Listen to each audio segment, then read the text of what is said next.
Our next speaker is Randall Halle. He is the Klaus W. Jones Professor of German Film and Cultural Studies at the University of Pittsburgh. The title of his talk this afternoon is Polyglot Film, the Primacy of Visual Communication. Technology, be with me, please.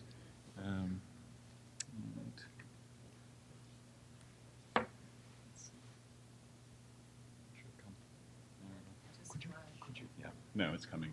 It's about to be.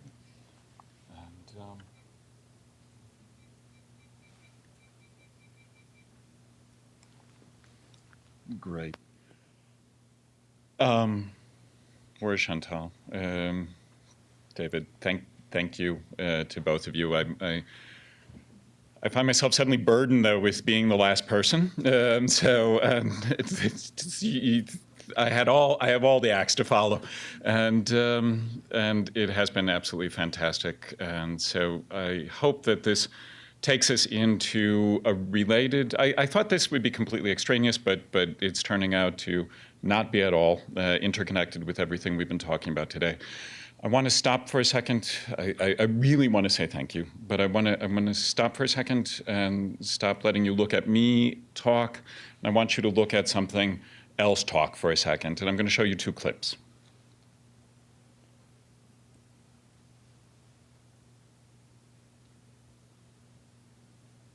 Maybe.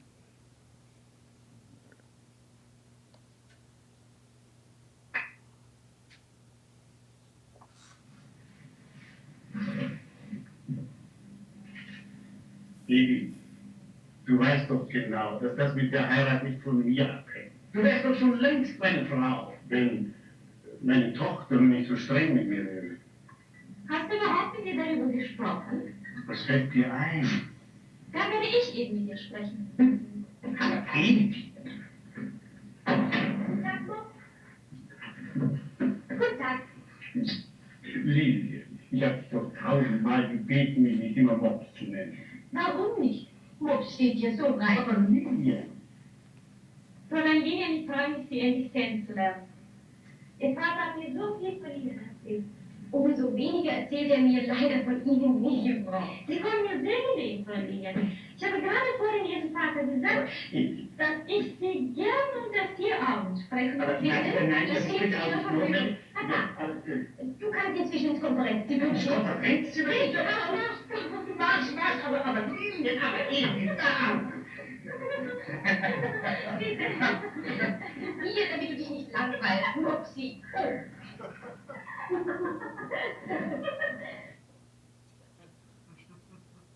Okay, clip 2.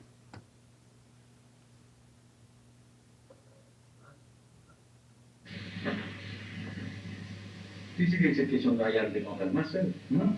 Maintenant que ma fille est revenue de l'Amérique, ce n'est pas la même chose.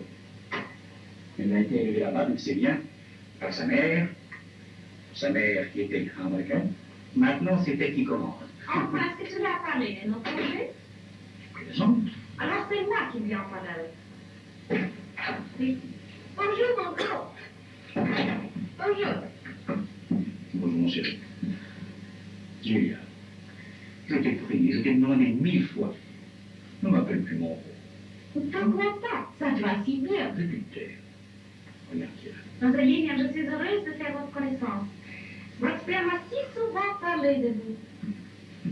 C'est curieux, à moi, il ne m'a jamais parlé de vous. Vous arrivez à propos, mademoiselle.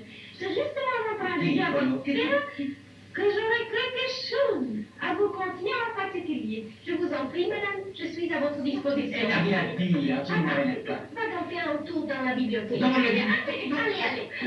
Mais maintenant, vous, les enfants, vous vous moquez de moi.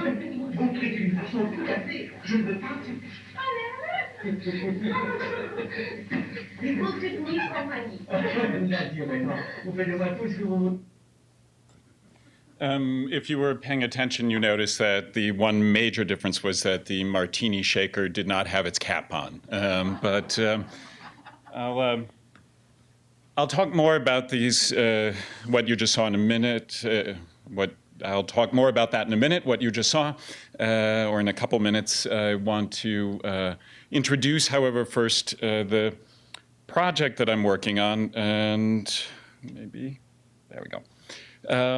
This is part of a project. My work tends to be on globalization, the transnationalization of film, the move from national film production to transnational film production.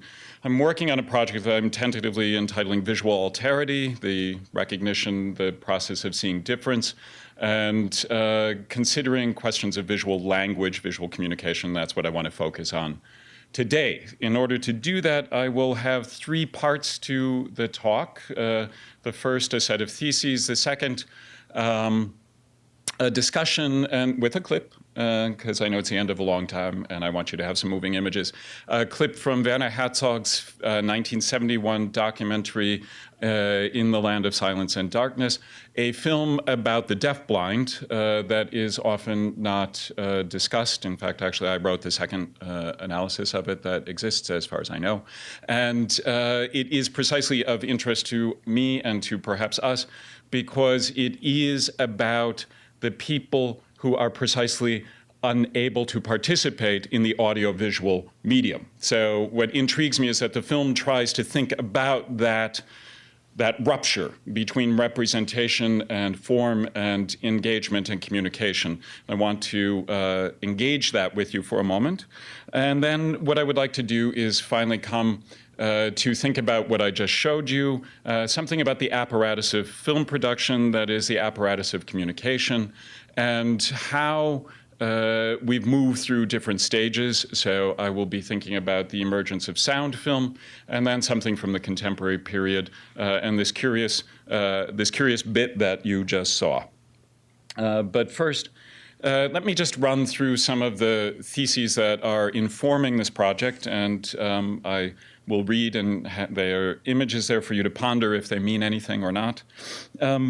So the first thesis, in considerations of language, a concentration on spoken and written language constricts our ability to recognize the fullness of human communication, especially the elaborated quality of visual and affective language. By extending our investigation to considerations of the full extent of communication, we can move from a question of language, spoken word, and written toward precisely a more generalized understanding of communication, text, and reading.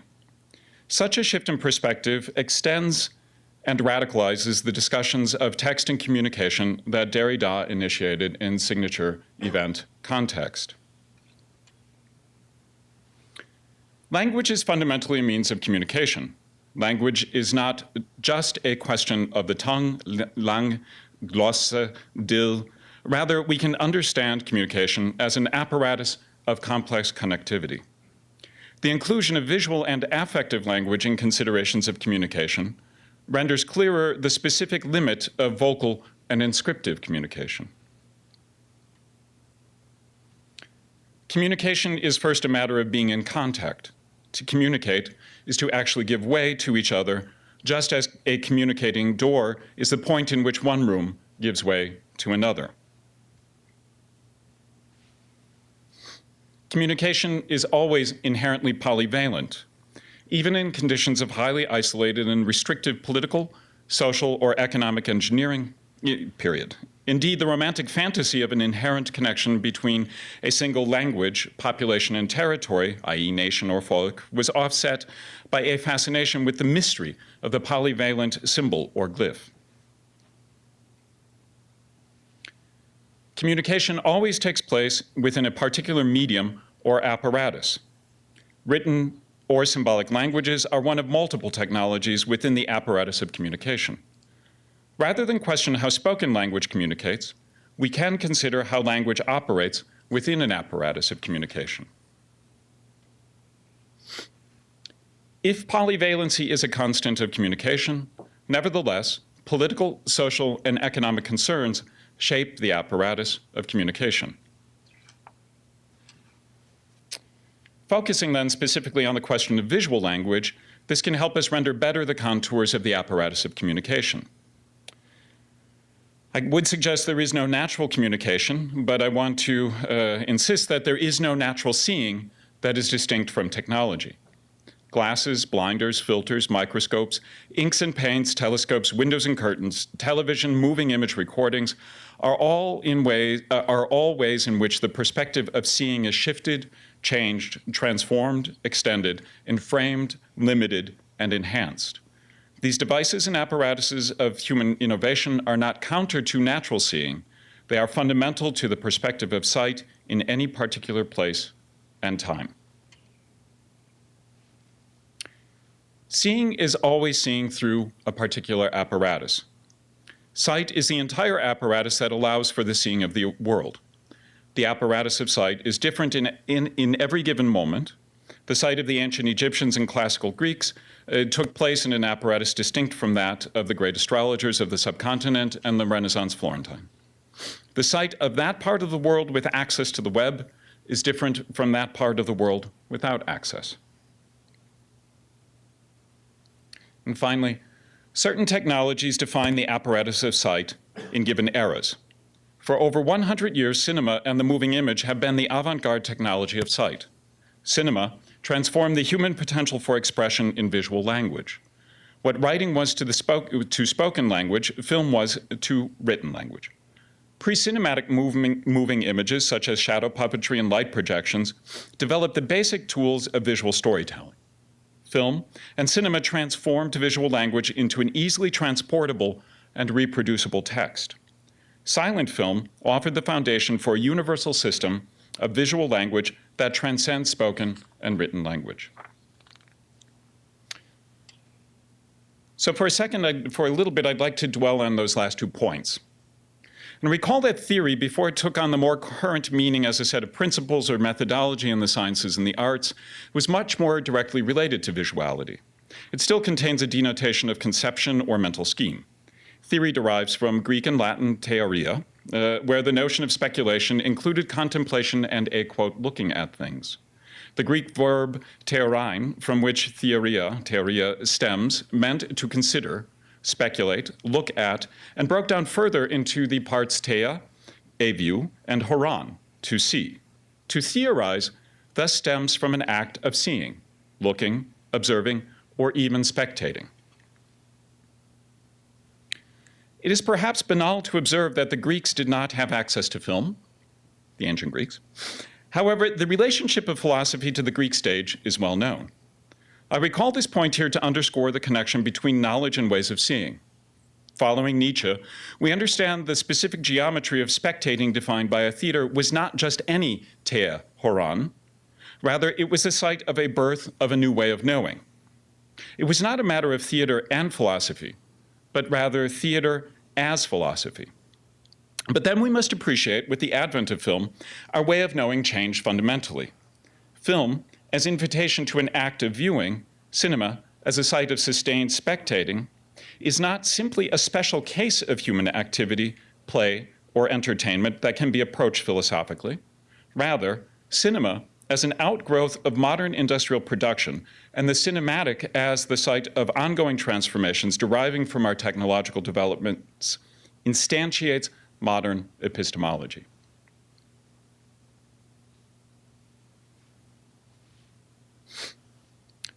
Section 2, visual alterity or seeing in the land of silence and darkness. Let me now shift to a film that exemplifies some of these matters in a practical fashion. Das Land des Schweigens und der Dunkelheit is an important but overlooked representation of the lives of the deafblind, those people who lack 2 senses, both the sense of sight and hearing. It first introduces us to the person Fini Straubinger, 1914 to 1981, through segments in which she describes her childhood and how she lost her sight and hearing. The segments of Fini Straubinger relating her life are intercut increasingly with segments in which we see Fini moving around in the world and especially pursuing her work, visiting other deaf-blind people and meeting with politicians. Through this film, we can understand the cinematic as a place where we experience most dramatically the technological play of humanity with its sight. Land must be understood as focused precisely on that conundrum. How do you use the audiovisual medium to convey experiences to convey experience that is exactly outside the audiovisual. Attending to the gap between content and form, between the sensible limits of the represented and the sensory limits of the means of representation, Land explores the potentials and limitations of the medium film in this paradox. In its opening, which is perhaps its most obvious experimentation with the medium, the film begins with an inversion. Instead of an image, the spectator is confronted with a black screen. During the sequence, we hear Feeney speaking in darkness. She relates an experience of a cloud, a memory from the period in which she still had her sight. The shot as black screen then comes to an abrupt end and is followed by an image of a cloud hanging above a river on a wide horizon accompanied by a musical score. It is, however, an image in sepia tones, not a scene out of nature, nor a scene of black and white footage. The golden brown sepiated tones restores the viewers only partially to the standard unreflected state of vision. Through this conscious stylization, we enter into the mode of the sighted, but not yet seeing. And it continues on with this kind of process which I've just rehearsed for you. In this opening sequence then, seeing a spectator positioned within the technology of film and visual communication becomes a phenomenon separated from sight. The sequence makes clear that vision is not a result of a camera obscura of light streaming into our eyes. Sight is rather a part of a process of reaching out into the world, an act of communication. The film develops this thesis in various ways throughout its rest. In one particular sequence, we are introduced to the figure Vladimir, a resident of a special school Feeney visits. And I'd like to show you a clip from that part right now.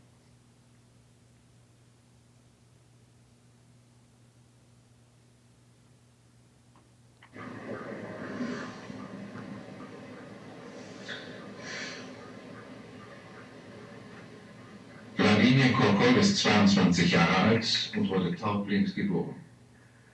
Ist sein ganzes Leben lang fast ausschließlich von seinem Vater betreut worden und hat nie eine spezielle Schulung durchgemacht.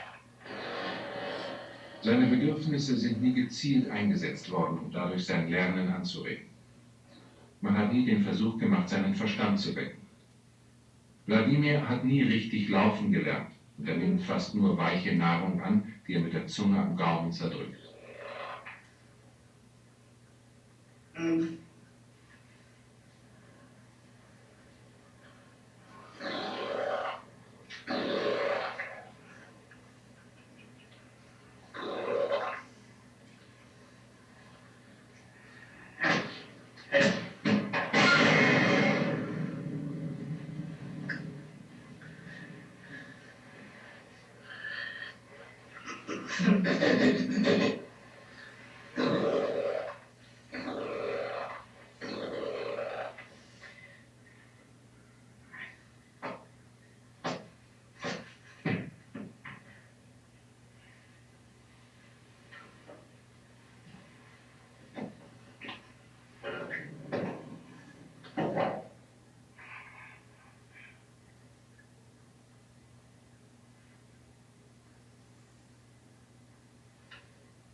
I'll let this run in the background while I talk a little bit further. Fini Straubinger is about to show up. Herzog, when he does these documentaries, he creates scenarios that allow something to be explored.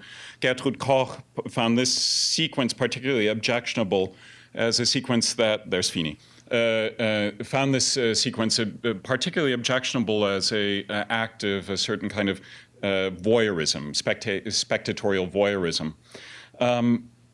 I read it very differently. The Vladimir sequence entails a series of shots in which the camera is trained on him for a very long time. We could consider it a voyeuristic sequence, however, the image does not reduce Vladimir to mere spectacle. We see that he plays with a ball, makes noises, and engages in activities. Vladimir grasps a transistor radio to his body, it's about to take place, and exhibits active desire. The length of the sequence proves important to allow us to understand that someone reaches out to communicate, even if content is not conveyed. If he is in a state outside of verbal language with those around him, he does communicate with the world around him. We see his desire as attached to an objective world outside of a self, and in the lengthy investigation of Vladimir, the camera allows us to recognize a communicative drive that precedes our audiovisual language technologies.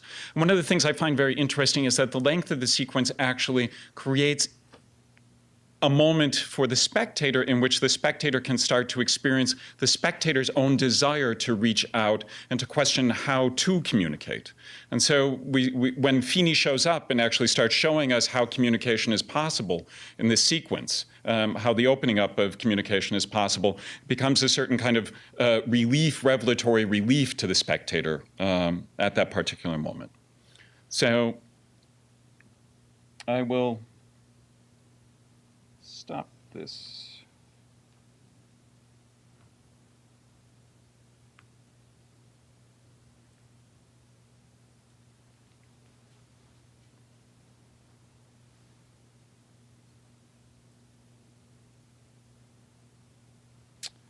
And move on to the third section.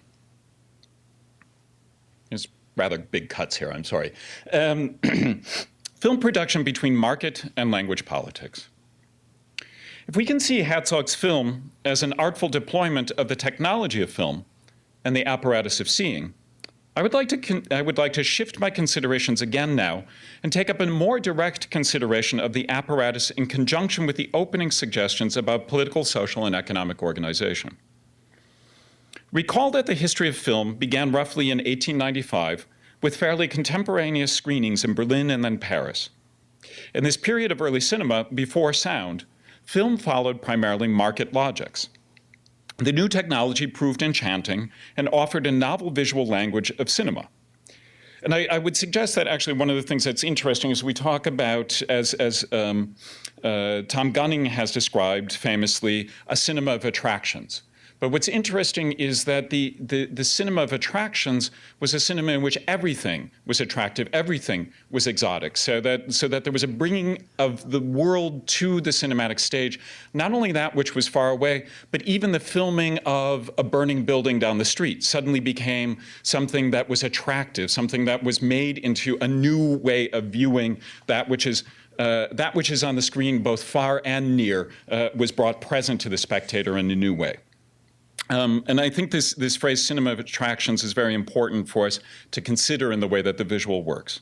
Relying primarily on image and exchangeable intertitles, early cinema traveled quickly and widely, becoming almost immediately a global art form.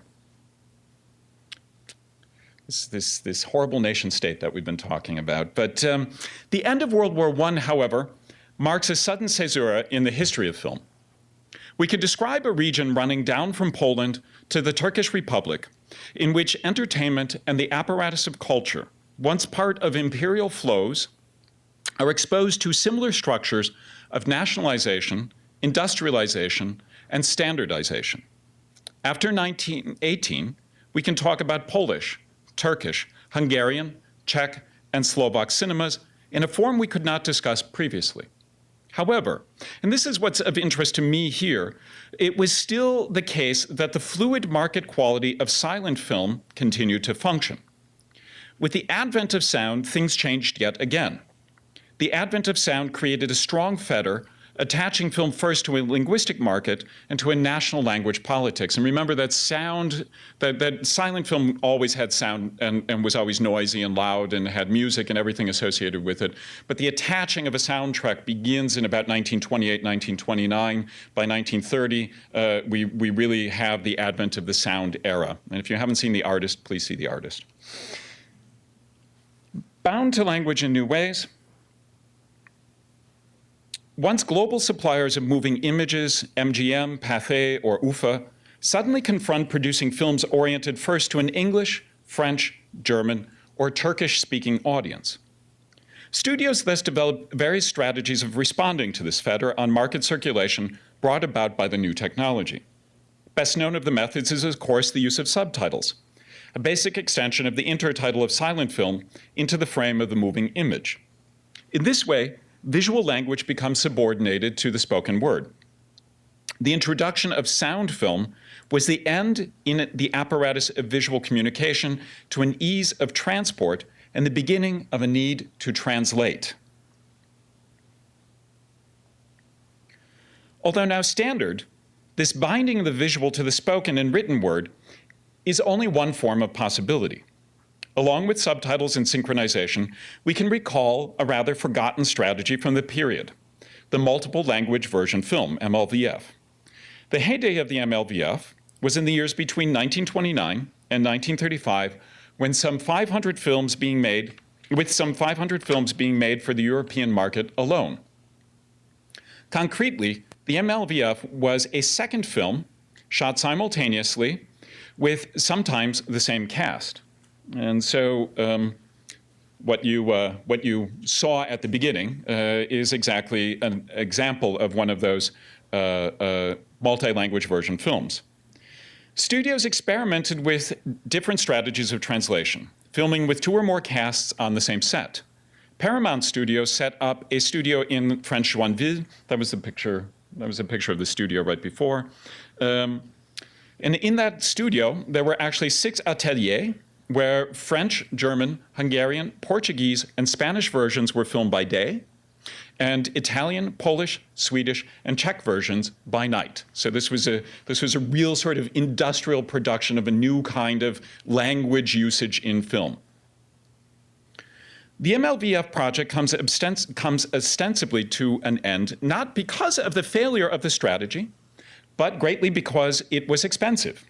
It was expensive in terms of a kind of market investment. If your film flopped, you lost a lot more money. But yet it was something that was successful in many, many ways. Finally, though, the nail in the coffin, if you will, was the ever-increasing insistence of national over market interests in the 1930s and into World War II. And I'd be happy to speak more about the complexities of what happened there. But for me, what's interesting is that the history here of visual and audio communication is a question of shifts in the apparatus of cinema. This history displays how there is no natural communication. Rather, that communication is mediated and defined by its apparatus, and that apparatus has been defined and altered not even primarily by technology, but by economics and politics. It could be possible in this conjunction to consider synchronization. It could be possible in this conjunction to consider synchronization as a form of hegemonic control via restrictive language use versus multi-language version film as a form of liberal market supply. We can certainly align the one with political communicative logics and the other with market logics. However, I'm not trying to set the MLVF up as a positive foil to the subtitled film. I'm not trying to set market up against state. And before we bemoan the multi-version language film as a road not taken, we can step back from these two aspects and ask, is it possible for the moving image to operate in a different fashion? Can the moving image function according to logics other than economic and restrictive national political logics? To explore an answer to that question, I want to hold up as an example a recent project associated with the Declaration of Interdependence. In this declaration, interdependence as a collective mutual responsibility counters the liberal individualism enshrined in the US Declaration of Independence. It declares a post-national political social order, or goal, if you will. The project from 2011 seeks to foster the possibilities of the internet to form social networks that cut across typical and traditional boundaries of state and economics, gender and age, religion and education. And while I'm enchanted with the declaration of interdependence as a statement, I want to focus on one of the outcomes of the project, in that it generated a crowdsourced moving image that is a collective film. And we already spoke about crowdsourcing today. I want to show you what that looks like.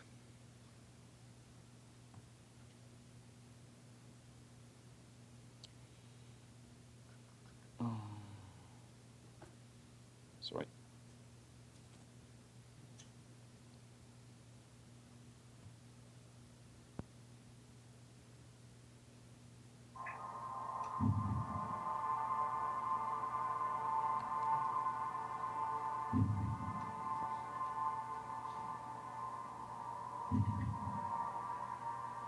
But in the course of human events, in the course of human events, عندما نقوم بإضمار الأحداث البشرية quand dans le cours des événements humains, becomes increasingly necessary para reconocer to recognize the fundamental qualities that connect us.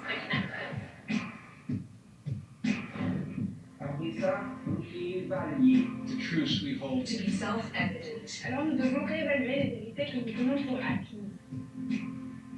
That all humans are created equal. And all are connected. 比如每一个人都是生来平等，并且联系在一起的。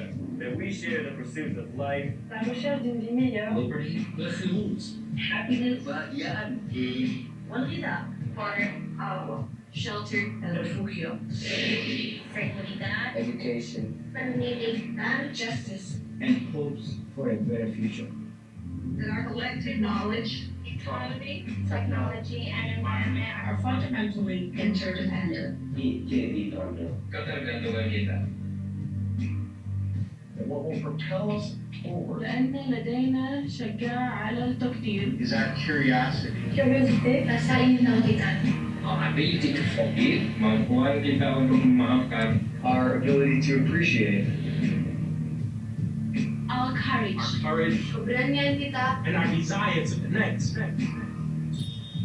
D'être connecté. equality, That these things we share. نهاية المطاف إلى تطور. To our fullest common potential. Le cose che noi teniamo insieme sono le cose del nostro mondo. 我们应该严肃对待我们的问题。 We should never take ourselves too seriously. Kwa sababu jambo jingine linalotuunganisha huwa kudratana ala tahap. Dan upaya kita untuk belajar dari kesalahan kita. So that we can learn from the past understand our place in the world, Memahami tempat kita di dunia. To Use our collective knowledge. create a better future. 去创造一个更美好的未来。 So perhaps it's time Jadi mungkin sudah saatnya kita That we, as a species, sebagai spesies, as a species, love to laugh. que disfruta de reír, love to laugh, ask questions, and connect. do something radical and true.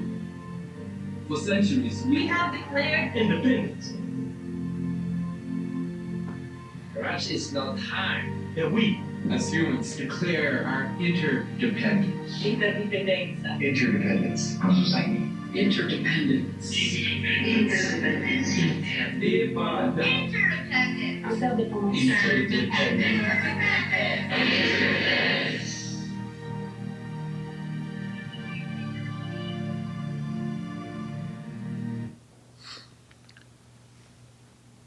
So I do like them. I like this, I have to admit. What I like about it, though, is, and I find myself at the end without an ability to come up with words of wisdom that I would love to, at this final stage, have something that summarizes. And unfortunately, I'm going to let this in many ways stand in for my attempt at a kind of summation. because I think it holds up some of the things that we've been talking about. It shows when different purposes are applied, the apparatus is flexible, communication can emerge in new ways. We see here a brand new usage of titling, subtitling, intertitling, image, a clash. We see the use of a lingua franca in English providing a certain kind of narrative structure, but this breaking apart into a setup of interdependence. I think as a free, web-based, openly distributed film, it is not part of a liberal market model of profitability. It reactualizes iconic communication from the era of silent film while drawing in new relations between text and image.